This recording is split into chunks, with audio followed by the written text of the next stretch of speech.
តោះបងប្អូនសាកគិតលេងមួយខ្ញុំរឿងមួយទៀតមកបងប្អូនដែលឆ្ងល់ទេនិយាយពីទំនាក់ទំនងមនុស្ស2នាក់អ្នកម្នងស្រីបោះបងប្អូនដែលសង្កេតមើលតាចេះមិនថាមនុស្សស្រីឬមនុស្សប្រុស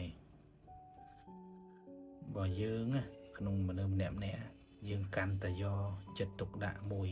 មិនថាខាងស្រីមិនថាខាងប្រុសទេយើងព្យាយាមយកចិត្តទុកដាក់ហួងហែងច្រើនវាទៅជាអត់សូវបានគេហៅអីគេហៅ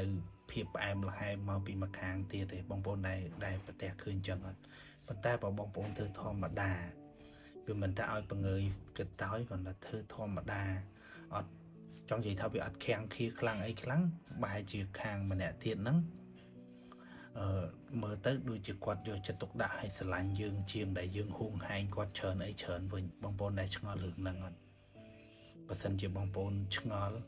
ហើយគិតដូចដែលខ្ញុំគិតបងប្អូនសាកខមមិនមើលចង់ដឹងថាយោបល់បងប្អូនយ៉ាងម៉េចដែរ